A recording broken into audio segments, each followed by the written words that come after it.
जवाहरलाल नेहरू स्नातकोत्तर महाविद्यालय के नवनियुक्त प्राचार्य ने ग्रहण किया कार्यभार। कहा, महाविद्यालय को समय के बदलाव के अनुसार और वर्तमान आवश्यकता के अनुरूप करेंगे अपडेट। ह्यूमैनिटीज विषयों के साथ साथ जॉब ओरिएंटेड और प्रोफेशनल कोर्सेज को करेंगे संचालित। डॉक्टर भारत भूषण सिंह परमार ने आज जवाहरलाल नेहरू स्नातकोत्तर महाविद्यालय एटा के प्राचार्य के रूप में कार्यभार ग्रहण कर लिया है। उच्च शिक्षा आयोग से डॉक्टर BBS परमार की नियुक्ति होने के बाद आज उन्होंने एटा पहुंचकर पदभार ग्रहण किया। महाविद्यालय के प्रबंध तंत्र ने नवनियुक्त प्राचार्य को पदभार ग्रहण करवाया।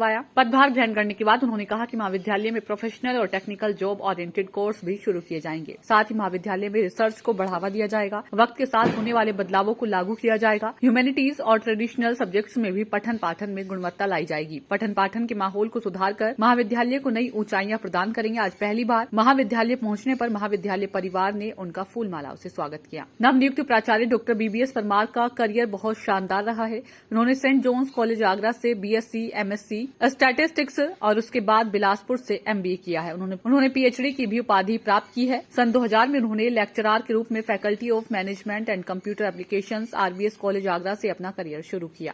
उसके बाद 2010 में एसोसिएट प्रोफेसर और 2012 में इसी संस्थान में प्रोफेसर बने। उसके बाद राजा बलवंत सिंह मैनेजमेंट संस्थान आगरा में डीन बने। 2016 में इसी संस्थान में डायरेक्टर बने और पिछले 5 साल से यहां डायरेक्टर के पद पर थे। ये संस्थान AICTI से अप्रूव्ड और APJ अब्दुल कलाम विश्वविद्यालय लखनऊ से संबद्ध है। अभी हाल ही में इनको उत्तर प्रदेश उच्च शिक्षा आयोग ने परीक्षा और इंटरव्यू के बाद जवाहरलाल नेहरू स्नातकोत्तर महाविद्यालय में प्राचार्य पद पर नियुक्त किया, जिसके तहत आज इन्होंने एटा आकर जवाहरलाल नेहरू स्नातकोत्तर महाविद्यालय के प्राचार्य का पद ग्रहण किया। डॉक्टर BBS परमार ने बताया कि उन्होंने IIT, IIM, चंडीगढ़, दिल्ली विश्वविद्यालय में जाकर वहां के शैक्षिक सिस्टम को देखा और समझा है। इन संस्थानों को ध्यान में रखकर वो एटा के इस महाविद्यालय के लिए भी बेंच मार्किंग करेंगे। उन्होंने कहा है कि मेरा मानना है कि ये कोई निषेध नहीं है कि आप एटा में बैठे हैं तो बड़ी चीजें नहीं कर सकते।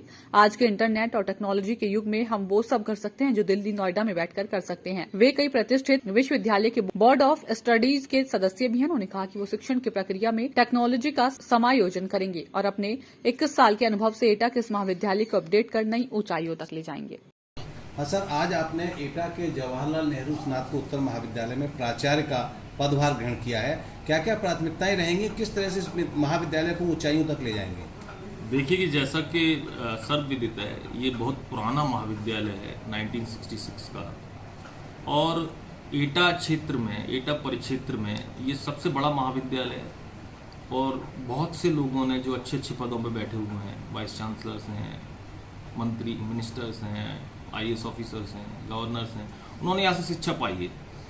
और अब वक्त के साथ जो बदलाव वैसे तो लगातार आ रहा है, तो यहाँ पे भी कई कोर्सेज ऐसे जॉब ओरिएंटेड पहले से शुरू कर दिए गए हैं और भविष्य में हमारा प्रयास रहेगा कि ज़्यादा से ज़्यादा जॉब ओरिएंटेड कोर्सेज यहाँ पे ओपन किए जाएँ, जिससे कि इस क्षेत्र में जो स्टूडेंट्स हैं उनको आगरा या दिल्ली तक जाना पड़ता है उन कोर्सेज के लिए, वो न जाना पड़े, यहीं पे उन्हें वो सारी शिक्षा प्राप्त हो सके।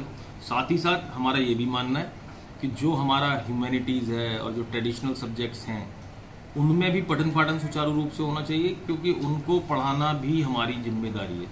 क्योंकि कई प्रतिभाएं उन क्षेत्रों से भी निकल के आती हैं, तो उन प्रतिभाओं का, उन टैलेंट्स का भी ख्याल रखना है हमें।